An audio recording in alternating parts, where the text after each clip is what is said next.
live stream.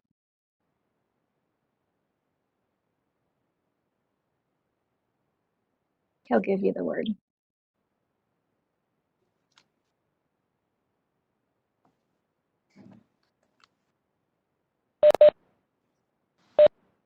All right, welcome everyone. Sorry, I was having some technical difficulties getting on the system. I still can't see myself. Hopefully you can see me. I'd like to call the meeting to order if I can. Jana is going to read a legal statement about the fact that we are having a virtual meeting in conjunction with the COVID-19 pandemic. So Jana, go ahead.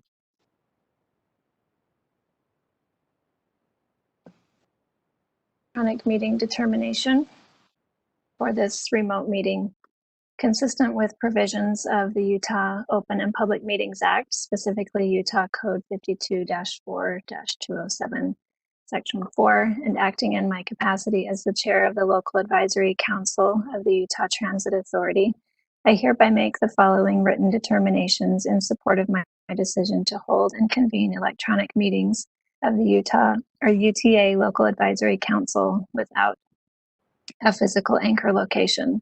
1, conducting council and council committee meetings with an anchor location that is physically accessible for members of the public to attend in person presents a substantial risk to the health and safety of those who may be present at the anchor location. 2, this determination is based upon the following facts, among others. The COVID-19 pandemic is ongoing and significant, and continued community person-to-person transmission of the SARS coronavirus 2 virus continues to occur in the state of Utah, and federal, state, and local health authorities have adopted guidelines for the general public and businesses which encourage institutions and individuals to take precautions, including limiting in-person interactions and recommending increased virtual interactions. This written determination takes effect on September 16, 2020, and is effective until midnight on October 16, 2020, no more than 30 days after the effective date of this declaration, and may be reissued by future written determinations of the chair of the council at that or any other appropriate time. Dated this 9th day of September 2020, Troy Walker, chair of the Local Advisory Council. Can you guys all still hear me? Can you see me? Yes. Okay. Well, lucky you guys. All right. Next item on the agenda is dealing with our typical public comment period. Normally we would have an opportunity for individuals that were there in the meeting to make comment, but due to the electronic nature of this meeting, we've invited public comments to come in via email and phone. We're not going to take public comment during this electronic meeting. Public comment will be received and distributed to the Advisory Board Council prior to the meeting. So any comments that we've received, we will have. And the live viewing for the public meeting is available through the UTA YouTube channel. Do we have any public comment that we need to be aware of?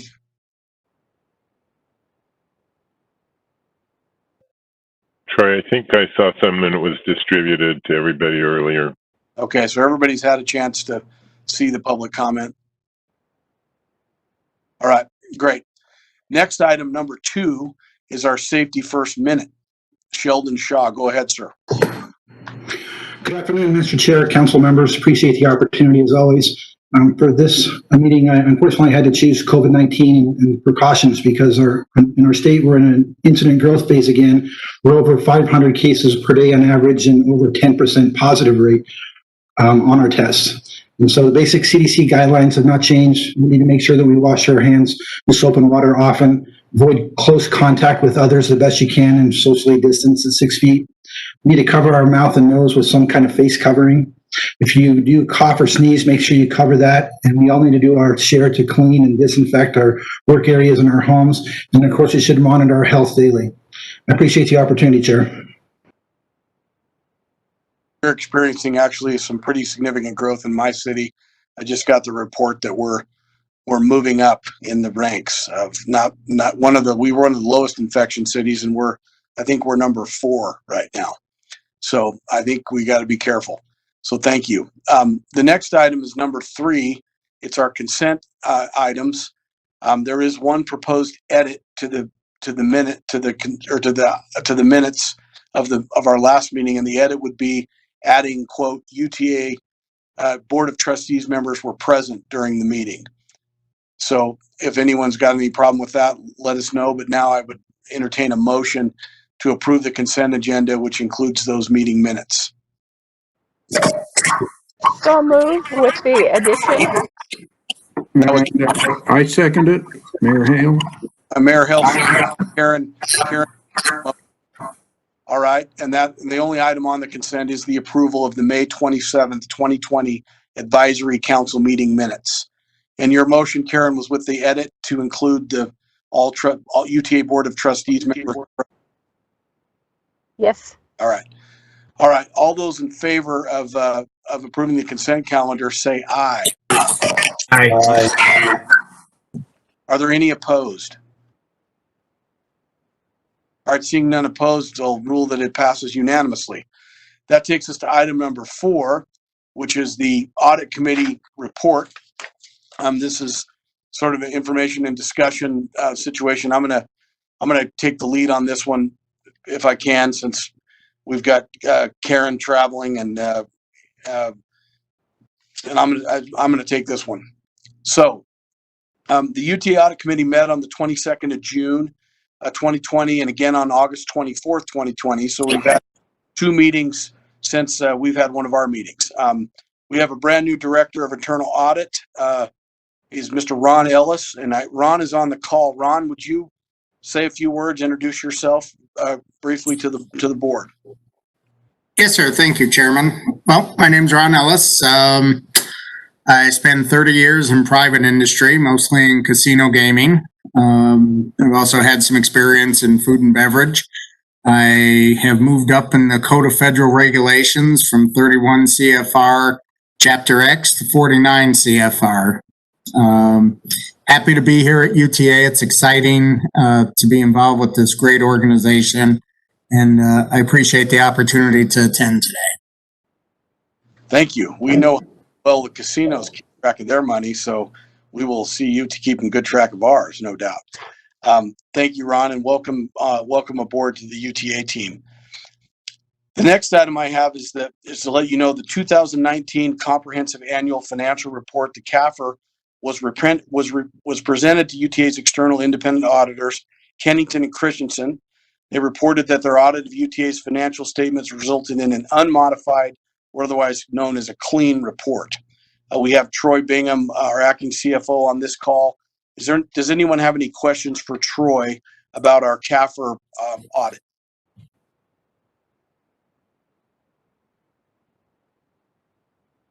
All right, seeing no questions, I think that's outstanding work, Troy, to have it come out clean and moving forward. So good job. Next up is the next point is UTA is currently in the process of selecting a new external financial auditor. We should have an update on by the next advisory council meeting. UTA staff has reported on the findings of the Federal Transit Administration, the FTA, triennial review for 2019, and we're proud to say no deficiencies were found in 18 of the 21 areas of compliance reviewed. All deficiencies were addressed in a timely manner. Does anyone have any questions about that report or what the deficiencies were or how they were addressed?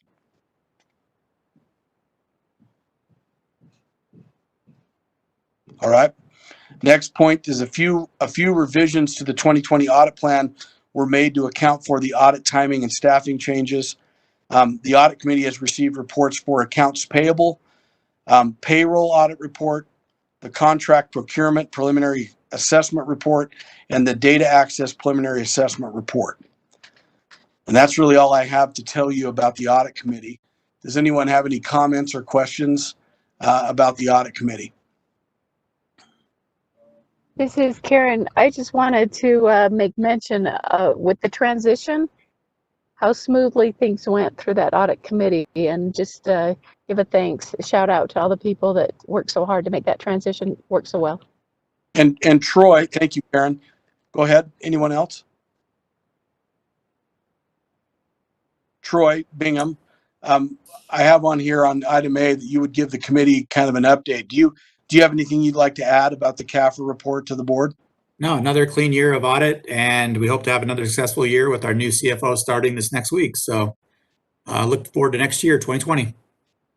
Very good. Thank you for your good work. We've had a couple of seasons of this being going all the right direction, so it's good news. All right, that really concludes my update. I don't have anything more to add about the audit committee unless anyone else has anything they want to add or any comments. All right, seeing none, I'll go to item number 5. And it's an agency report. Carolyn Gannott is going to handle this. The COVID Recovery Task Force update and ridership report. Go ahead, Carolyn. Okay, just want to actually just follow up on what Troy just said. We do have our new Chief Financial Officer starting next Monday. His name is Bill Green, and he comes from the Seattle area, from King County Department of Transportation. He's been the CFO there for a while. He's also worked with WMATA in Washington, D.C., as well as the Washington State Ferries in a number of various roles with budgets and as the CFO. So we're welcoming him on board on Monday, and I'm sure you'll get a chance to meet him at the next meeting. So we're happy to have him come on board. And I know he's on his way here today, actually driving across back to into Utah today. So I will do the first item. I'm going to have Eddie Cummins start this. We're going to talk a little bit about the ridership report, and then I'm going to follow up about the CARES funding. So I'm going to move to the next item. To the next slide, and have Eddie Cummings, our Chief Operating Officer, start the presentation. Thank you, Carolyn. Good afternoon. My name is Eddie Cummins. I am the Chief Operating Officer, and just wanted to provide a quick update during the COVID-19 pandemic. Can we go to the next slide, please? So this chart shows our weekday ridership, and there's several key points in time that are highlighted there. You look over on the far left, you have the March 11th. That's the day of the Rudy Gobert announcement. And as we all know, things escalated quickly from there. You can also see on March 18th, we experienced an earthquake. That was by far our lowest day of ridership in this time period. But really, if we look at just normal days of service, our low in ridership happened on April 7th. And then if we move over and look at the far right, you see August change day, and you see that ridership increased significantly. What led to that, obviously, is some of the schools opening back up, colleges going back in, but we also restored 91% of our pre-COVID service on August change day, which was August 23rd. As you can see, our ridership rebounded significantly, but we still have a long way to go to reach full recovery. As of this report, fixed route bus is down 52% from the pre-COVID level. UVX is down 56%. Light rail's down 60%. Paratransit's down 64%. And Frontrunner is down 76%. If you look at system-wide ridership, our weekday ridership system-wide is currently 65,950 riders a day. To put this number into perspective, though, and I'll talk about this a little bit on the next slide, ridership has increased by 32% just since last August 9th. So just about 30 days ago, we've increased, or over the past 30 days, we've increased about 32%. Next slide, please. This slide kind of shows some of our progress. The sheet compares weekday ridership to the pre-COVID level as well as our low point, which was April 7th. As you can see, system-wide ridership when compared to our pre-COVID levels down about 58%. But when you look at our current ridership versus April 7th, you can see that we've increased quite significantly. When comparing current to April 7th, fixed route bus is up 79%, commuter rail's up 89%, light rail's up 56%, paratransit's up 215%, microtransit's up 137%. Overall, system-wide, when we compare to April 7th, our ridership's up 72%. Next slide, please. We've seen similar results on Saturday. The slide shows Saturday ridership, and you can see after August change day, obviously with the restoration of service, we saw a spike in ridership. Currently, as of this date, fixed route bus is still down 35% from pre-COVID levels. UVX is down 45%. Paratransit's down 52%. Frontrunners down 56%. And light rail's down 58%. Saturday ridership currently is about almost 41,000 riders per day. Next slide, please. On Sundays, as you can see, fixed route bus ridership has steadily increased, but light rail and paratransit have been a little up and down. Based on the latest ridership information, fixed route bus is down 39%, light rail is down 51%, and paratransit's down 67%. And of course, UVX and Frontrunner do not operate currently on Sundays. And so in total, Sunday ridership's about 16,706 riders per day. Next slide, please. As most of you are aware, UTA established an internal recovery task force to help the agency navigate through the pandemic. Under the leadership of Lauren Simpson, the task force has implemented numerous initiatives to promote safety for employees and customers during this difficult time. In regards to recent increased protective measures, we've enhanced vehicle and facility cleaning. We recently hired 12 additional service employees to kind of meet some of that new workload, and we've increased the staffing on our rail cleaning contracts.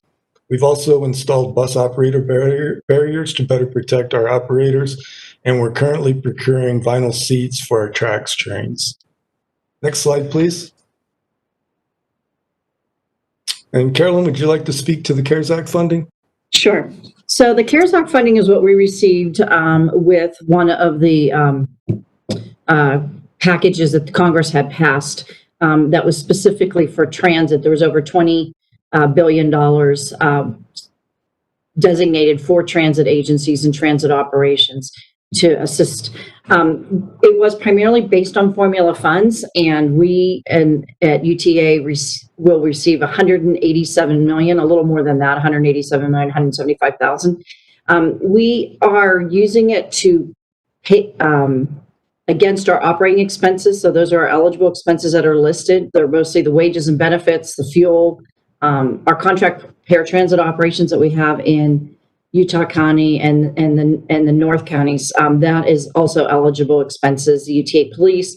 And we have some capital projects, primarily those that Eddie just talked about, which were for protection going forward under COVID. So those are some of the aspects that we're using for the capital projects. So we're seeing us spend this down over the next 3 years. Some agencies have already spent theirs within the first 3 months. We have had, Utah has luckily had very good sales tax revenues coming in. We're heavily sales tax dependent. This is mostly going against the fares that we're losing over the next few years, as well as some sales tax projections. We're not going to hit the estimates that we thought, but we're still in fairly good shape on the sales tax. So it's primarily covering those loss of revenues. And I could go to the next slide, and it just shows just sort of the expense, and most of it is going against the eligible expenses for the operator wages and benefits. So we plan on drawing down that CARES Act funding over the next 3 years. And that might change if we're seeing a projection for sales tax revenues come down faster, or we spend more, then we will see us draw that down faster. But those numbers I had in the last slide primarily project how we plan on drawing down those CARES Act funding over the next 3 years. And I think that ends the presentation on this. Are there any questions regarding ridership or the CARES Act funding? I have a question. Is there a time limitation? I noticed you've got it out for 3 years.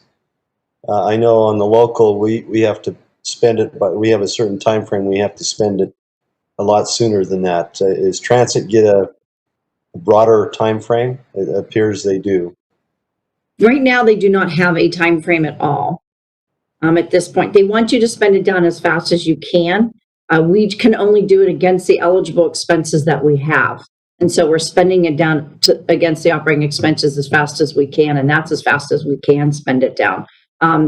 So because we did some service suspensions, because we don't need it. We have, with August change day, we brought back, let's see, in April, we cut down to we were running about 56% of our services. So therefore we didn't have all the operating expenses. We didn't have a whole lot of savings just because we did keep all the workforce employed, but put them out fewer days on the routes. Otherwise they were on call.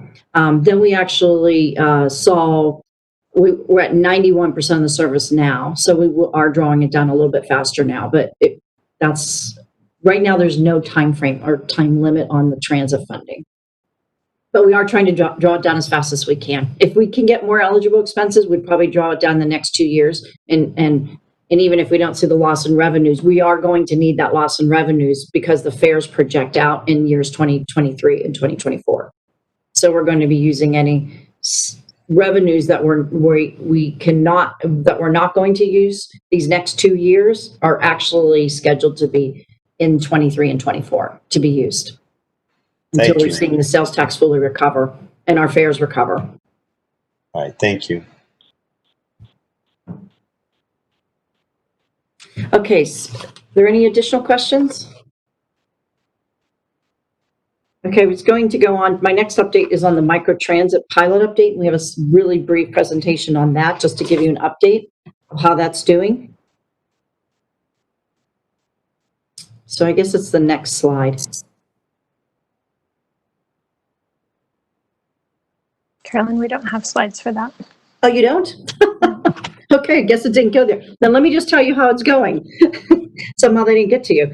Right now we're averaging 400 rides. Well, we were before averaging 400 rides per day, and we had a peak ridership in February or early March of 505, which was great because our goal was 350 riders. And 29% of all the trips were shared trips, so some of them were single persons in a van or a vehicle, but 29% were all shared. We were seeing that percentage go up over time. We had a good customer rating of 4.8 out of 5 is what we were seeing in customer satisfaction, which is really good to see on a transit service. And most of the trips, over 50% of the trips, did connect to a UTA rail station in the service area. And if you remember, this is the pilot that we're doing in Southwest Salt Lake County that extends pretty much from over in Riverton over to Daybreak and then to the west, and then the east side over to Draper. We did see a significant decline in ridership with COVID-19 impacts. We did improve our cleaning procedures as well as everywhere, long-term safety protocols that'll be installed on all of our services. And we did install driver partitions similar to what we did with our buses. And we did limit the vehicle capacity to 3 customers max, because sometimes we did carry over 3.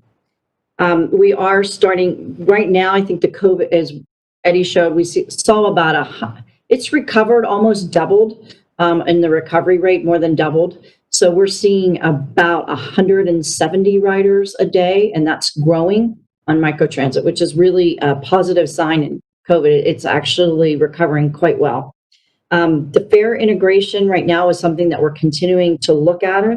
It looks like 3 out of the 4 riders have a UTA card or a ticket, and we're trying to make sure that it's easier to scale this integration of our fare payment system. And so we're going to launch that in late 2020. And the first pilot, this would be the first pilot in the country to validate EFC payment directly onto a VIA card. Using our app. Working with the transit app, we're also going to incorporate trip passenger load capacity, so someone could see if they're waiting for a vehicle, how many people will be on the vehicle. This is something that we're going to test. Some of the agencies throughout the country, transit agencies, are doing this for their overall bus operations, but this is something that we're starting to test as something to give people confidence about whether it's an overcrowding and they can make a choice to take a vehicle later. Our total year-to-date boarding so far has been over 42,400 boardings to date, and we have seen daily ridership increase, as I mentioned earlier, 171% since April, 85% since the COVID pandemic started mid-March. So So that's my update on microtransit. We were originally scheduled to operate this through November 2020. November 20th, 2020, but we're planning on extending this pilot through 2021 just because of the COVID pandemic. We weren't able to put into place some of the things that we wanted to test during the pilot. We are looking at potentially, we do have a flex route running in this area, a few flex routes, and potentially as part of the pilot, removing the flex routes and seeing how people move to the microtransit. But that would be something that we'd have much more outreach on should we move in that direction, but likely that would happen in the next few months. Is there any questions on the microtransit update? On that, so it was really tracking above the 300 goal right before COVID hit us, right? You said 500. We were a good 200 people above kind of what the goal was before. We were about 150 at the top point, or over 500. Our goal was about 350 and we were hitting around 500. Okay. And now we're starting to see it go back up. Is it the same type of rides as it's recovering? Is it a different, do you think it's the same type of rider, or do you have any concept of what that is? That's a good point. We are starting to do, let me take a look at that. I want to answer that right now. I'm interested in that. I don't know exactly whether the trip patterns are the same and are they the same throughout the day that we're seeing. And so we'll see. Since Frontrunner ridership is down, my guess is maybe Frontrunner might be down a little bit, but I'd like to take a look at that. I know some of it was used for shopping and those types of activities to retail hubs. Yeah, I had a lot of people comment to me, in my mayor capacity, about how much they liked it, and they wanted to know if it was a permanent thing. And I said, well, we're kind of looking at it. What are we looking at for? What do you? I mean, I guess we've had to adjust just for the COVID world, but what's going to motivate us to make this a permanent thing? Going forward, do we have a sense of what type of ridership we'll want? We were seeing the cost per passenger go down over the pilot. From that time frame, November to February, for 3 months, we saw quite a change and a lot of ridership gains being made. So we're seeing this as a very viable option for us, particularly in Southwest Salt Lake County. We're actually looking at it as a service type to potentially put in other parts of our service area. So we are continuing to look at that in the North counties, but I think the idea of not having, potentially not running the flex route, we continue to run the route that we had in those flex routes to see what happens if we try to transition some of that over to the, move that service over into the microtransit might be useful. And just to let you know, where we're seeing a lot of service still being not just on the microtransit, but on our overall service, is some of these routes, we've actually expanded our span of service and our frequency because these routes are fairly well utilized in some of our core areas. And so to shift sort of the more better service in the areas where people take the fixed route service and then be able to maybe offer this other type of mobility option would be great. And I think we're going to be doing more of that. And you'll see that in the service plan that's going to be coming out in the next I think at your next meeting in November. Did they suffer any accidents at all? Did we have any accidents involving any injuries or anything like that? Were they able to act? I haven't heard. Jaron, you're on the line. Jaron's here, who's the manager of that. Can you answer that question? Yes. Thank you, Carolyn. Just real quick, my name is Jaron Robertson. I oversee UTA's Innovative Mobility Solutions Department and the pilot. I can answer a couple of questions that the chairman brought up. We experienced during the course of the pilot since it launched in November about 1 or 2 accidents. None of them are at fault, considered at fault due to the service. It was somebody else's fault due to those accidents. We haven't suffered any accidents in the last couple of months. Also, you did have a question quickly about just those connections into transit. Pre-COVID, we saw over 50% of all trips connect to a UTA train station. As a reminder, we have 5 track stations and 2 Frontrunner stations within the service area. So it really led us to believe that our customers were using that as a first and last mile solution. Since COVID, actually, that's declined quite a bit, and you can see, that parallels what's happening with FrontRunner. A lot of trips now remain locally, and so we believe that means that customers are using the service to travel to grocery stores, maybe doctor's offices, other needs within the zone. As ridership starts to rebound, we are seeing a return to those rail stations. That's interesting. None of the accidents, if they had them, were the drivers. So, I mean, that speaks to the quality of the service. And I always worry about that when you get people in vans moving around. All right. What's next, Carolyn? Go ahead. Next is just to do a reminder or whatever that we are going to have a trans-oriented development work session on October 14th, 2020. That workshop's to discuss the program. The discussion's primarily going to focus on UTA's method for prioritizing and planning projects, including detail on UTA system analysis tools for TOD and its station area planning projects and process. It will also cover our framework for implementing TOD and the status of its current projects. So this is going to be an opportunity for the council to provide feedback on evaluating proposed sites and its role in reviewing and approving station area plans. We do have a little bit of a complication as the Transportation Interim Committee has now been scheduled for October 14th and it's overlaps with this. So we're asking to move this to 2 o'clock on October 14th instead of the previous time. If we could shift it to 2, that would 2 to 4 for a 2-hour window. We're hoping that most advisory council members could make that. And it looked like on the original polling that worked well for most people as well. Yeah, we're going to still try to do that one with humans, right? Like human contact. Yes. Well, not contact, but human. We're trying not virtual. Yes. Okay. Not virtual. We're trying to do it not virtual, is what I'm gathering. Yes, but we will see how it goes in the state of Utah.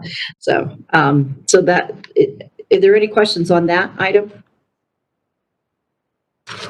And then the last thing I want to say is that we did send out the constituent services written report. This is something per state statute that we develop, 2020 constituent service report. Our customer service department does develop that report, and it has statistics on customer interactions over the previous year.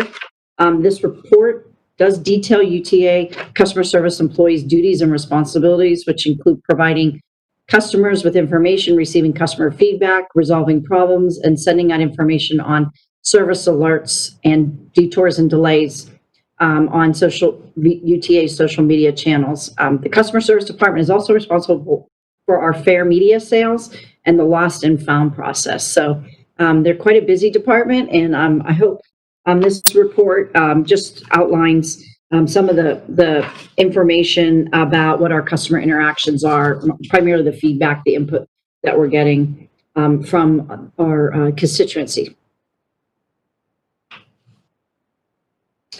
And that would conclude my report. Carolyn. Thank you. All right, that brings us to item number 6, unless anyone has any comments or questions for Carolyn. All right, seeing no comments or questions. Item number 6, the Board of Trustees report. That looks like it's going to be delivered by Carlton. Go ahead, sir. Yes, and I'll also be joining my 2 colleagues on a couple of slides here, but I just want to report out, first of all, we're pleased that we've hit the 1-year last August anniversary of Carolyn's employment. And per her employment contract, we did a review of her performance and made an adjustment to her pay and a vacation as was potential in the employment contract. We've, as a board, certainly been pleased with her efforts and are grateful for her continued leadership in our agency.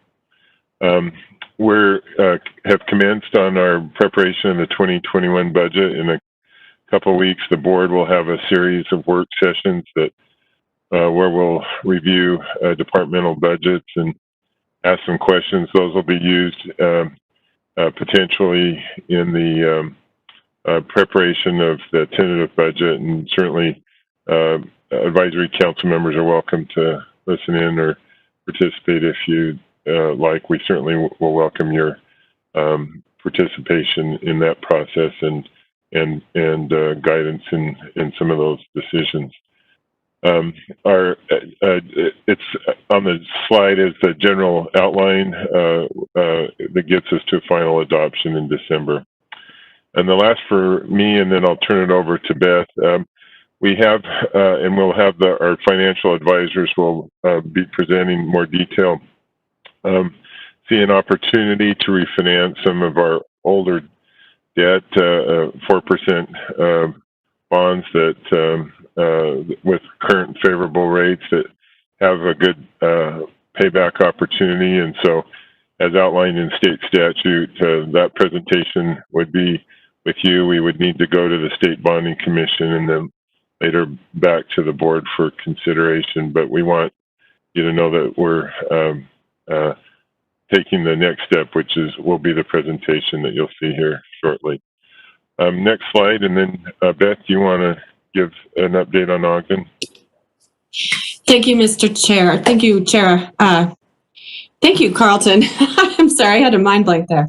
I appreciate the opportunity to talk to the local advisory council today about the Ogden-Weber State BRT, the bus rapid transit. It is in the final preliminary stages, if that is such a thing.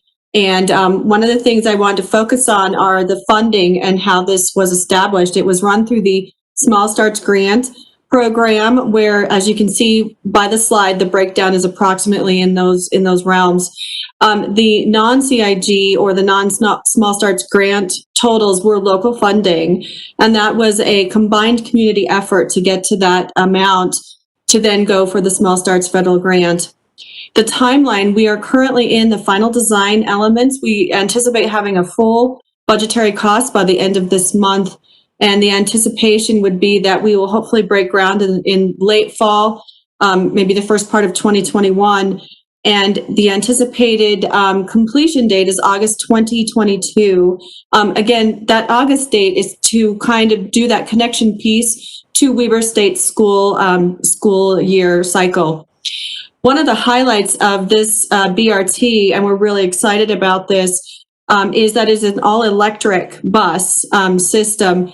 And those buses are actually in the procurement phase right now. And that is anticipated to have two off-site charging stations, fast charging systems, and then one located at our facilities up in Ogden. In addition to being electric, it is also going to become the shuttle service at Weber State. So it's that interconnectivity piece along and through Weber State that we think is going to be a really unique factor to this. Again, the community engagement and connection has been one of the critical elements, and the amount of support throughout those communities is really high, and they are very excited to get this going. I wanted to thank all of the partners who have been through this process with us. UDOT, of course, is a big help for all of our projects in terms of BRTs, because a lot of times those bus rapid transits have those dedicated lanes. And as you can see on the left side of your screen with the map, it's actually going to originate in our Ogden Frontrunner station and go along through some of the redevelopment that Ogden has invested a lot of time and energy into, which is their junction area, and then head up 25th Street and then go to along Harrison Boulevard and then through Weber State, as you can see towards the end. And those larger lines that you can see and the thicker blue in the center, those indicate that that is a dedicated lane for this project. And that is one of the components that I think is really going to be even more successful to that. Part of that is the Weber State Shuttle, and part of it is that increased access throughout that community, getting there quickly. Again, our partners, UDOT, Washouts Front Regional Council, Weber County, Ogden City, Weber State University, Intermountain Healthcare, which is actually, as you can see, McKay-D is the end location on that bus rapid transit route, which then it goes and repeats itself, goes back. One of the elements that also help the electric buses become possible is Rocky Mountain Power, who is working with us to get a grant opportunity for this. And I just want to say we could not have done it without all of these partners, and it has been a really great project.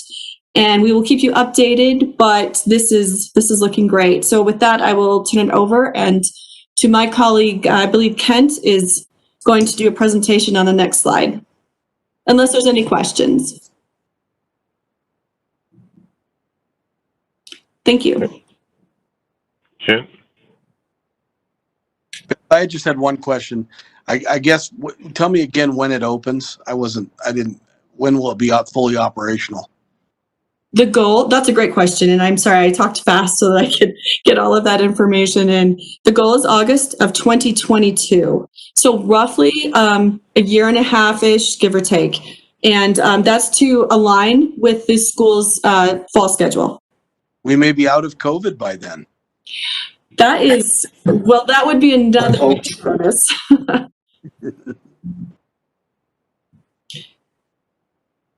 Thank you. This next slide shows what we're trying to do with our Frontrunner program. All of you, I think, are aware of the fact that we're looking to significantly expand Frontrunner, looking carefully at how to most effectively expand the service, double tracking to begin in the northern part of our service area, and then eventually be able to double track as much as possible. This professional services strategy that we have is we're looking to engage some outside help to direct our attention at the increased service that's necessary and available for the Frontrunner.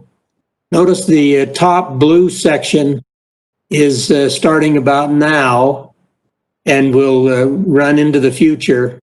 What we're really trying to do in that area is to identify what is the current operating condition, what we're currently doing, the opportunity to reduce travel time, maybe some express trains if we're able to double track, and increase peak capacity, such as running every 15 minutes instead of every 30 minutes during the peak periods of the day. But what we're trying to do there is to establish the baseline of where we are and the possibilities for the future. And notice that feeds into the next section, the kind of the red section underneath that, starting sometime in the middle of the winter this next year. We're going to really begin to do some very careful engineering study, looking carefully at the conceptual engineering, the right-of-way needs, perhaps some acquisition that might be necessary, looking very carefully at what we need to do from an engineering standpoint to make this all work. Followed would be the orange section at the bottom of this slide. Once we know where we're at and have some preliminary engineering design, we can begin to put together a strategic outreach of our business plan. Notice that would be in community engagement and making a business case for the expansion of Frontrunner. Those are some steps and a timetable that we have currently to try to get us focused carefully on how to expand our Frontrunner service and be able to then move forward with the expanded service for Frontrunner. Notice that once we have those engineering designs and our business case put together, then we actually have to be serious about the environmental design projects and actually some construction as we go into the future. But this will give you some timetable over the next year to 18 months of how we're going to put together our review of where we're at, some preliminary work in the engineering side, and putting together our strategic business communication so we reach out to the community for their input and make the business case for expanding Frontrunner service. Are there any questions about this next steps on what we're trying to do with Front Runner?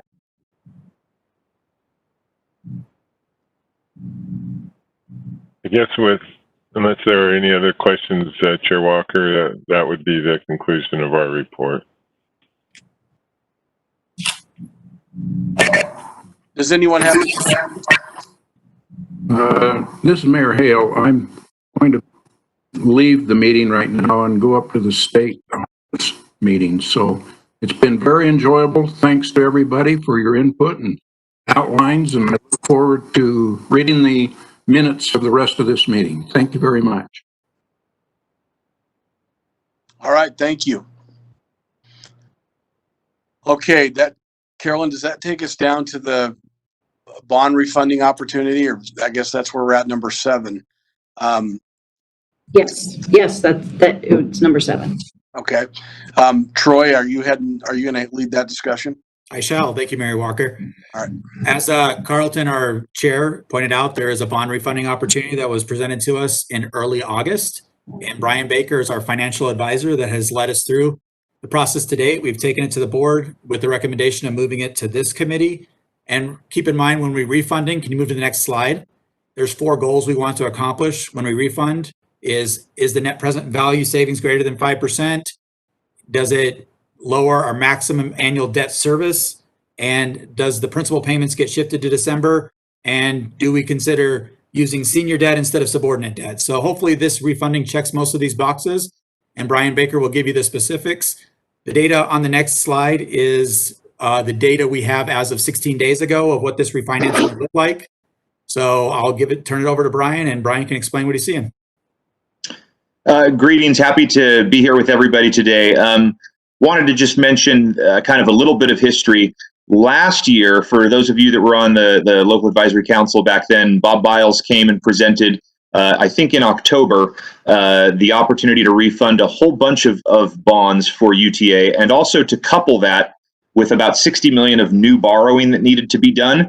And so we ended up getting approval to borrow up to $540 million for refunding and for that new money borrowing. And significant cash flow savings was realized through that process. We took advantage of very, very low interest rates. And in all of that, we used up all of that authorization. But there was one piece that we thought we might be refinancing at that time that we did not refinance. And that was a set of 4% coupon bonds from your 2012 bond issue, $73.6 million that had not yet been refinanced. And so we've kept an eye on that and kept the authority kind of updated on where those savings were and what the situation kind of looked like, and felt that now was a time to look at and consider moving forward as interest rates have come down significantly since spring when we did the last refunding. So the projections that are shown here, I mean, that will fluctuate up and down, but there is solid debt service savings here, and it does give the authority the opportunity to kind of once again lower its overall debt service burden and kind of a little bit smooth out kind of the aggregate debt service that the authority ends up paying over the years. It's kind of interesting. Back in 2007, when a lot of these projects were being funded with large bond issues, there was a concern that the authority kind of stepped up sort of significantly every year the amount of debt service that was being paid, and there was a concern about how they would be able to handle that. Well, we're actually now most of the way through those incremental increases in debt service that we're going to see until we get to kind of like a stable level of debt service for the next 15 to 20 years. And certainly there have not been any large new bond issuances. So as the authority has refinanced and restructured, your debt profile has become more and more manageable, and you haven't been adding more debt to the end of it. So that makes things better. One thing I wanted to just point out on this refunding projection slide, when you calculate the savings, you don't count on things like a debt service reserve fund, but there is about $3.8 million in a reserve fund against these remaining $73.6 million in bonds. And so that $3.8 million will also come back to the authority as part of this refunding transaction. And so that will increase the cash flow savings. So this shows about $5.4 million in net present value benefit, but the actual cash flow savings to the authority is a little bit over $10 million. So that is the basics of the transaction. We have scheduled a meeting with the State Bonding Commission, also required under state statute, for the 13th of October to present this to them and just get there. They pass a resolution that says, we listened to your presentation and we agree that, we're authorizing you to move forward. And that's another one of the steps, as is this, in presenting to the local advisory council. So happy to answer any questions if anyone has any. Sounds like a good time to refinance. It is a good time, and is kind of strangely, with the stock market back up to almost its all-time highs, hitting all-time highs recently. It's usually you don't have a really, really solid bond market and a really, really solid equity market, and so the stock market is doing well. And rates are low, which means investors are also putting money into bonds, because as the price of bonds goes up, the yield or the rate that you have to pay goes down. And that it is a good time to be refinancing things that can be refinanced. Certainly, we don't encourage local governments to make up projects that they don't need. But if there are projects that people have been working on and looking at doing, if you've been using a spreadsheet to calculate the affordability of a sewer project, for instance, and you've been using 3.5% or 4%, but you could go back in like Spanish Fork did recently and borrow at 1.6% over 20 years. That makes a big difference to the ability to get things done in an efficient manner for your constituents, taxpayers, ratepayers, et cetera. Brian knows he has a line. Well, like I said, we're not encouraging. You can't. Part of our business, you can't make up projects. That doesn't work. But sometimes it's helpful just for people to know that the market is very conducive to successfully borrowing at low rates right now. We do appreciate you making us aware. Thank you. Any questions or comments on the bond refinancing? Or do any of you need to talk to Brian for your city? Does anybody have any financing they need to do with Zions? I'm just kidding. All right. Item number 8 is our next item, capital development consultation and resolution. Mary, you're taking this one, and this is the resolution approving the proposed 2021 through 2025 capital plan and recommending approval by the authority's board of trustees. So go ahead, Mary. Yes, thank you. Good afternoon. I am Mary DiLoretto. I'm the Chief Service Development Officer here at UTA, and I'm going to present the 5-year plan, the draft 5-year plan, and then ask that you pass the resolution approving that plan and then recommending that the board approve that plan as well at a subsequent board meeting. Can I have the next slide, please?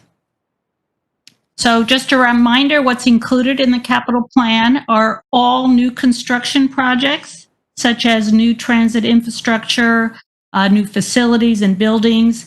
And it also includes studies that we will be doing to support future project construction. Second category is state of good repair items for our existing infrastructure.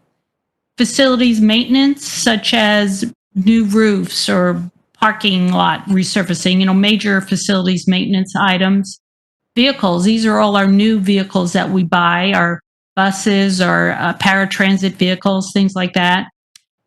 Safety and security items, IT projects, and then any major equipment purchases that would be over $25,000. Next slide, please.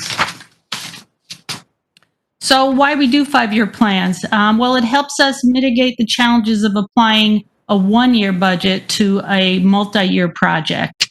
It helps us in the long-range planning of our budgeting, and that it helps set priorities for where the agency wants to go. Can I have the next slide, please? So how we do the plan, we have new project requests submitted annually, and then they are reviewed by the executive team. And the projects that are submitted, we expect that they meet specific objectives, such as a mobility need or a state of good repair or infrastructure need or requirement, and they need to be consistent with UTA's overall strategic plans and goals. So the projects, when they come in, they're prioritized by management for funding considerations, and the things we look at when we prioritize are we want to assure that we have a safe system, we want to take care of or replace what we have, we want to leverage grant and partner funds, and this is important. The more funds we can get from our partners and our federal agencies, then the more projects that we can do. And then we also want to look at system improvements. Next slide, please. So as we prioritize the projects, they have to be consistent with our long-range transit financial plan. We want a balanced budget and a balanced plan. And if we typically get more requests than we have budget for, so the requests are adjusted to meet the 5-year budget resources that we anticipate. Projects that have a lower priority may be reduced in scope, or we may move them to subsequent years to complete. And then also, we can't anticipate everything, so any unforeseen items that may come up during the year, we would have a budget amendment as needed for those.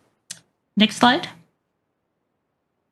So here's a summary, and you have all the details in your package, I believe, but here's a summary by major category of the 2021 budget we're just showing here. And again, you'll have in the plan, shows each year a summary. But for 2021, you can see the breakdown of different categories and, information technology, safety and security, the revenue vehicles and white fleet, those are our new vehicles. And then we have a vehicle rehabilitation and repair category, and that's our new engines on our locomotives or our transmissions on our buses, things like that, our overhaul of our light rail cars. Vehicle maintenance, rail maintenance, and then I listed the major projects for this year, projects that are going to be over $5 million in the budget for 2021, and that is completing the airport station relocation, the depot district, making a lot more progress on the depot district on our new maintenance facility, on the Ogden-Weber BRT project that Beth talked about. We anticipate getting going on that construction and doing a lot of work next year. The Tiger First Mile, Last Mile projects are winding down. I think next year may be the last year, and we'll have those completed. The Northern Utah County Double Track, which includes the Vineyard Station. We hope to have that completed next year. And the Mid-Valley BRT project is listed there. We still have a funding gap on that project, and if we have some ideas of maybe making that a federal project as well, going after some small starts funding, and if we can do that, that would close that gap on that project. And then the other projects altogether total about $43 million. And you could see we have what grants we anticipate. In 2021, our grants and our local partner funds are pretty well established. As we move forward into future years, you'll see we have less surety on what types of grants we'll get or partner funding we'll get. But for the 2021 budget year, we're pretty confident. We did find out, however, we did have on front-runner double tracking. It's not showing up here because in 2021, we just had a couple $1 million to study, as Kent talked about, to study that effort and where we're going to go. But we were hoping to have it in a future year to start constructing some of that double track. We found out this past week that we did not get a build grant that we were anticipating to help fund that. We're still including it in the 5-year plan in anticipation of finding other funding sources. So a lot of projects that you'll see in the 5-year plan, or several projects, I should say, that you'll see in the 5-year plan, anticipate funding. If that funding doesn't come through or gets delayed, those projects will be delayed as well until we find other funding sources. Can I have the next slide, please? So here is the 5-year summary of the projects that we have in the 5-year plan. And again, I mentioned the front runner double track. We also found out on Point of the Mountain, it's not listed here because we just have funds in to study that. We also had a build grant request to get the environmental impact statement completed on that. We found out as well, we did not get that build grant, but we will look to the state for some funding or local partners for some funding to complete. We also are going to go after a CMAQ grant on that to complete that environmental study for the Point of the Mountain. And then as that project moves forward, and if it is going to go to the next phase of construction, we would come back in a subsequent year and once that funding has been identified and put that into the updated 5-year plan. Let's see. Each year we do have about $500,000 in this 5-year plan to look at studying new projects that we want to move forward. So that is an ongoing source of funds we have in the budget. Next slide, please. So here's just a summary of over the 5 years, what the budget will be, how much we anticipate in grants, and how much we anticipate in partner funds. The grants you could see get less and less as we go out to further years because we don't know what's going to be available. 2024 is a little bit of an anomaly because we put in about $70 million in a potential small starts grant for the Davis Salt Lake Community Connector. If that $70 million wasn't in there, you'd only see about $7 million of identified potential grants in that year. And as well as the partner funds, it reduces every year. The 2024, again, we have a higher partner contribution for that Davis Salt Lake Connector project as well. So we know that every year more grant opportunities come available, more partner funds become available. So each year we will update this plan and add those in.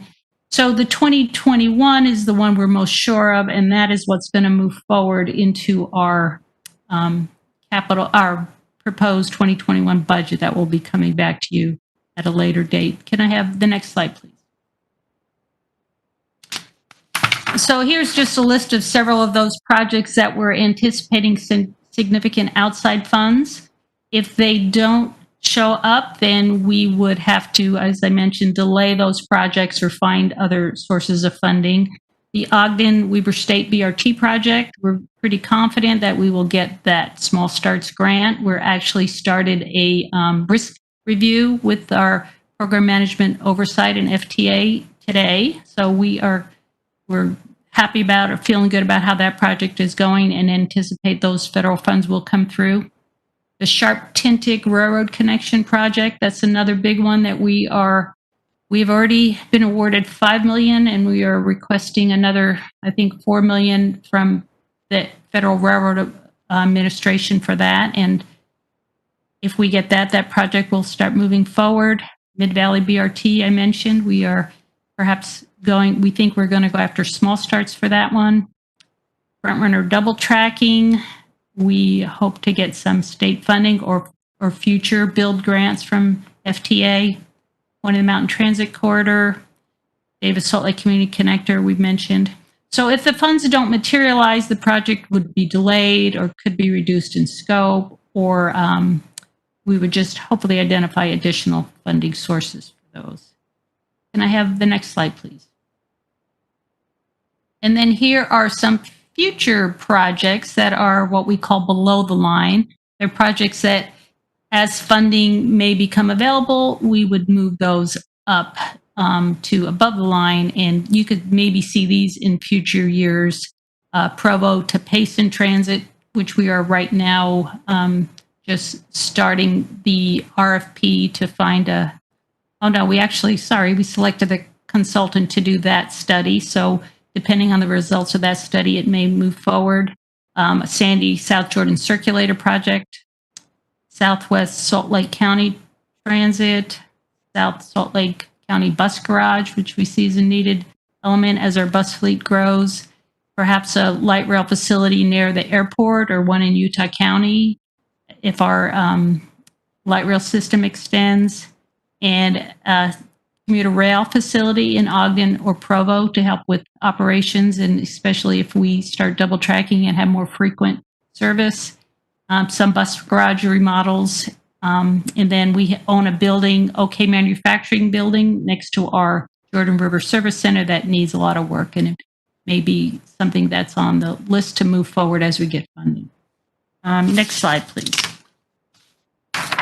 So we are presenting the draft plan to you today for your review and consultation, and then we will take your input, add that to the plan, and present it to the board sometime, I believe, in October for their review and approval.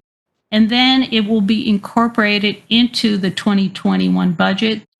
Just the first year, the 2021 capital budget will be incorporated into the overall UTA 2021 budget, which you'll see again in November when that comes back to you. And I think that is all I have. Do I have any questions?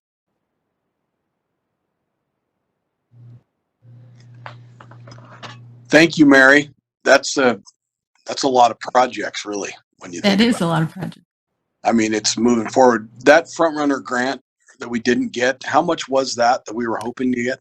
We were hoping for 20 million on that. So is that process dead, or is there any way to revive? Or well, every year there is a opportunity for build grants. We have scheduled what we call a debrief with the FTA, and I think it's going to be within the next week or so to find out what the strengths were of our application and where maybe we could do better. And so we intend to take that input and apply again next year for that grant as well. Okay. Does anyone have any questions or comments? Yeah, I have a question, Chair. On the vineyard, you had allocated some money there, and it sounds like we're going to go to the state and try to get funding for that. Is that the double tracking? For the vineyard, we plan to bond for that additional $9 million for the vineyard station and for the associated double track for that. Okay. All right. Well, thank you for that. That takes us to item number 9, which is was there a resolution to be passed? Oh, I'm sorry. Do we need a motion on that? If You're right. So, I would move to accept the outline, capital project outline. Second. Call. All right. We have a motion by Karen and a second by, I'm sorry, I didn't see the second. Leonard Call. Leonard Call. Thank you, Leonard. So is there any further discussion on the motion? The motion is to approve this project plan to move it to the board. Seeing no further discussion, I'll call to a vote on the motion. All in favor, say aye. Aye. Aye. Are there any opposed? All right, passes unanimously. Thank you. Now we can move to item number 9. And that's the service plan consultation, the 2021 through 2025 mobility service plan update. And that looks like you again, Mary. Thank you. Go ahead. I'm actually going to turn that over to Laura Hanson. She is our Director of Planning, and she is going to present where we are in that mobility plan. So thank you. Thank you, Mary, Mr. Chair, and members of the council. It's great to be here. It feels like a really long time since I've been here talking with you about the service choices planning process. And you're probably all wondering what has happened with that. And so I'm here to give you a little bit of a catch up on what we've been doing since we talked to you all last. Could you go to the next slide, Janet? Thank you. I wanted to just give you a little bit of a review, a refresher of our service planning processes, how we make planning decisions, and all the various different tools and pieces that go into that. We have a service planning policy with our board that outlines a series of steps, and I'll go through that in a little bit of detail with you today. And that kind of walks through the approval processes, opportunities for public engagement, all of those things. We have some other documents that we rely on as well. One is the service planning overview.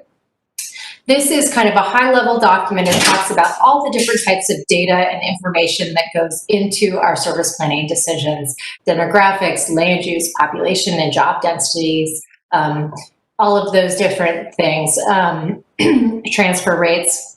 And this document is written in such a way that any member of the public can pick it up and have a pretty good overview of how UTA makes service planning decisions. Teeing off of that is our service design guidelines. This document here sets productivity standards for each of our routes. And so we have a certain threshold for each route that says, okay, if we're carrying a certain number of passengers, we know that it deserves this kind of service. If we're not consistently meeting that productivity standard, then maybe we ought to think about a different kind of service for this particular area. So that's what's included in that document. The bus stop master plan identifies all of our bus stops within our system and organizes them in terms of their highest use, safety issues, the number of transfers that happen at them, the number of wheelchair deployments, their proximity to schools and senior centers and libraries. And we use that to basically develop a prioritized list of bus stop improvements that will then feed into the 5-year capital plan and capital budget that Mary just described. And so that gives us a really objective process for identifying where our bus stop improvements should go. We obviously add to that over time as we update things. And obviously the highest use bus stops need the nicest amenities, the biggest shelters, and so they cost a little bit more. Once we get through those first few, we'll be able to accomplish a lot more with the following stages. And then lastly, well, we have a 5-year mobility plan, which I'll talk about in a little bit. This is our service plan, and by state statute, you all have the authority to consider and provide recommendations for approval and comments to our board on that. So we'll talk about that in a little bit. And then lastly, we have a comprehensive system analysis. And this is something that we do every single year. We look at all of the routes within our system and we say, are they meeting our productivity thresholds? Why or why not? How should we make changes? Land uses are always changing within our service area. And so sometimes we need to make calibrations and revisions to our service network. And so this is a tool to help us do that. Next slide, please.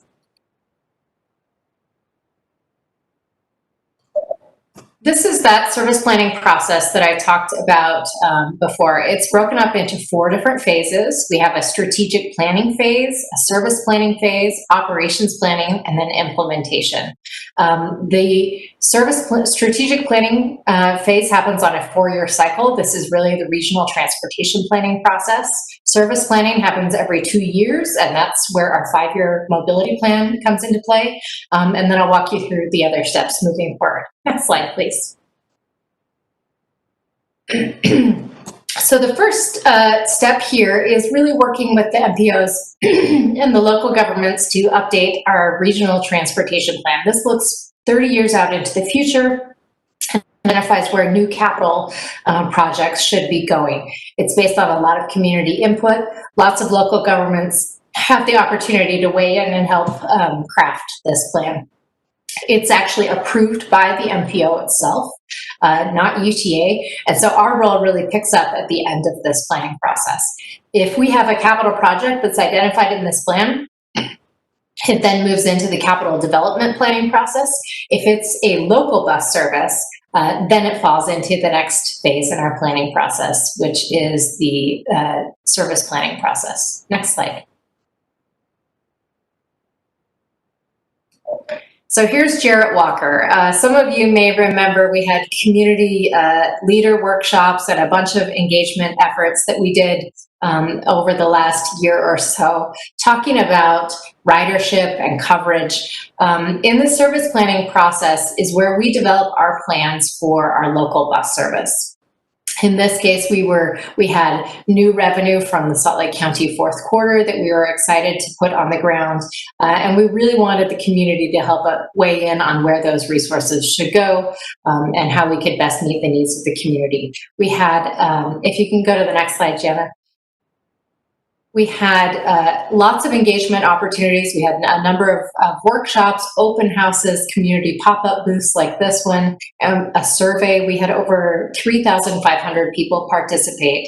And if you recall, the main question was, should we focus more of our resources on capturing the most riders, so serving as many people as possible, but not as many places?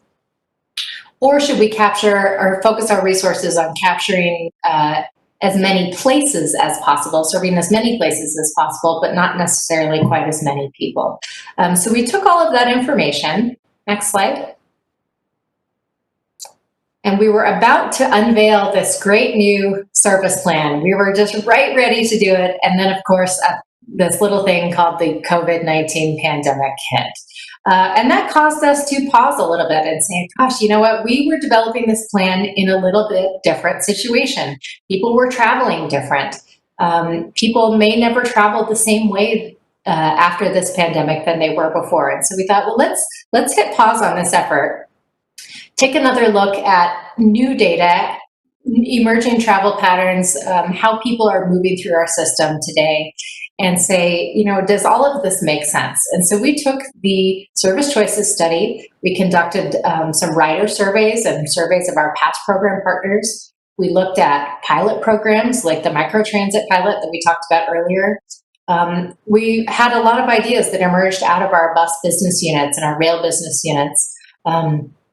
And we have a lot of data about productivity, what land uses are happening where we're seeing the most densities and the most riders. And so we took all of that information and we worked on developing a new 5-year plan. And so the service choices effort was really supposed to result in the 5-year plan. We've had to kind of pivot a little bit given the current situation, but a lot of the same ideas are being carried forward. And I think that when we come back to you at your next meeting, you'll see a lot of those ideas and your feedback incorporated into that plan.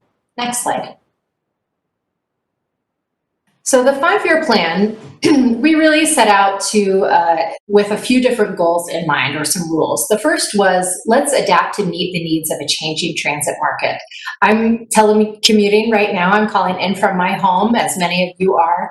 And you know, the thought is that a lot of people may continue to telework. We've heard businesses saying, you know, you could do this indefinitely, or you can do it indefinitely a couple days of the week. And so the number of people that are using our transit service for the traditional 9-to-5 commute may be different than there were before. At the same time, we have throughout this pandemic seen a lot of our routes have remained really steady throughout the whole pandemic.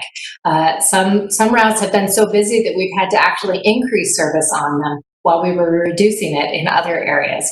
And so maybe those are routes that we really need to double down on and make our very best transit service where people need it the most even better. We want to create a network of high-frequency transit that really drives ridership, makes transit more useful. This is in response to the service choices feedback that we heard.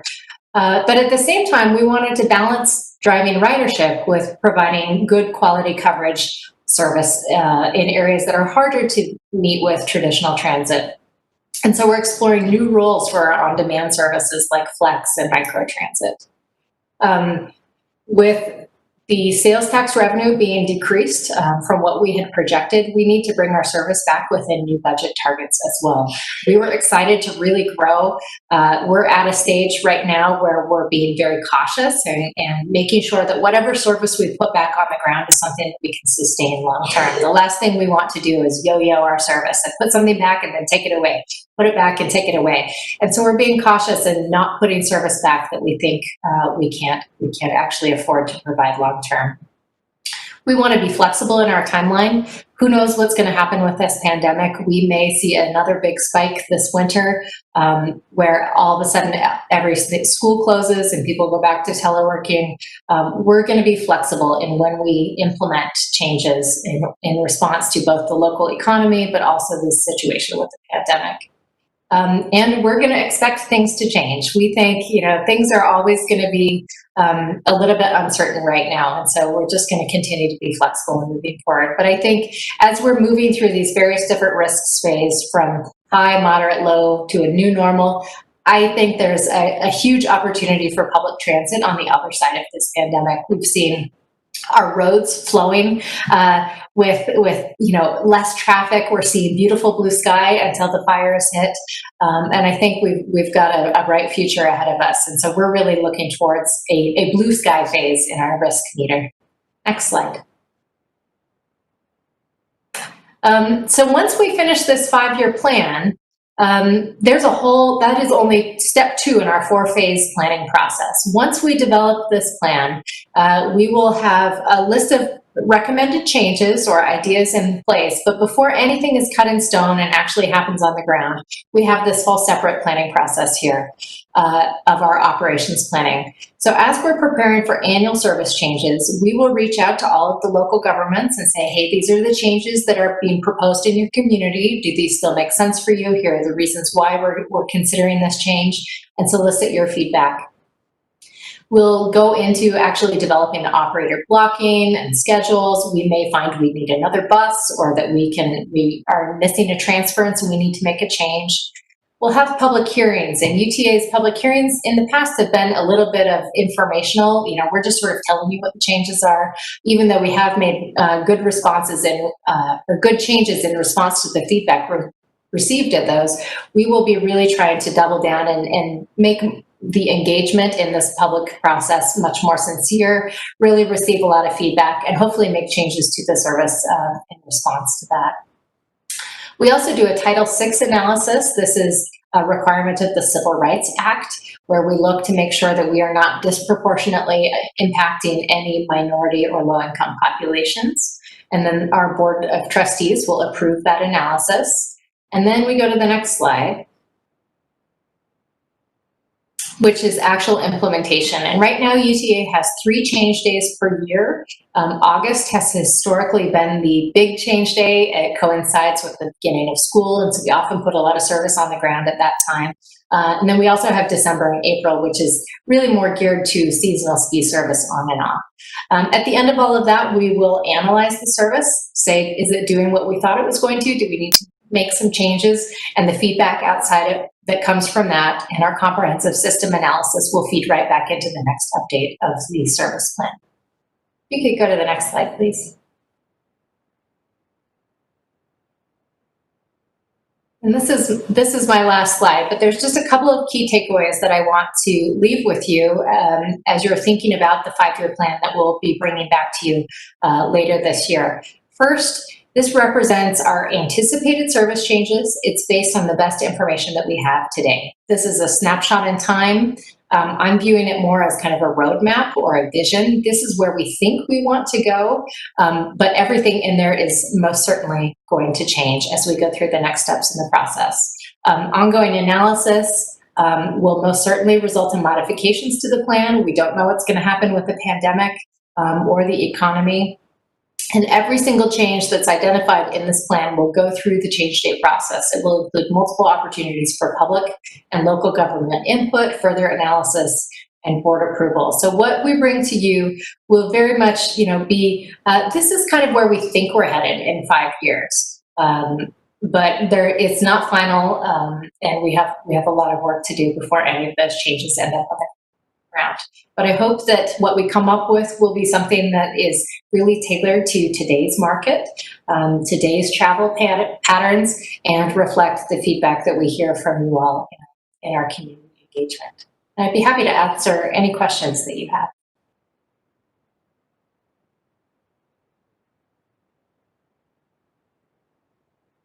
That was a great presentation, Laura. Thank you. Does anyone have any questions or comments?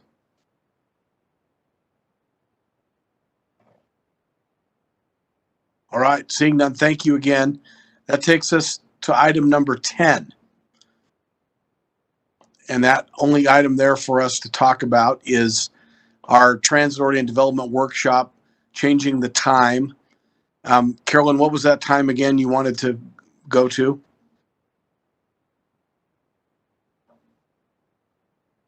Sorry, 2 p.m. 2 p.m. Is everyone able to make 2 p.m. on October 14th? And it would be 2 p.m. to 4. Is that acceptable?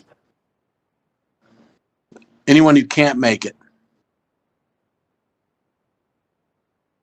All right, seems like we're 2 to 4 p.m. on October 14th. Then the other reminders I was asked to give you all was your financial disclosure form, code of conduct form, Open and Public Meetings Act training, and then, of course, the workshop we're hoping to have on the 14th. So just reminding all of you to get those forms back to Jana. And I think that takes us to item number 11, which is my most favorite of the items. Is there a motion? Move to adjourn. Very good. Is there a second on that? Second. All in favor? Aye. Aye. All right. Thank you all. We'll see you hopefully on the 14th of October in person.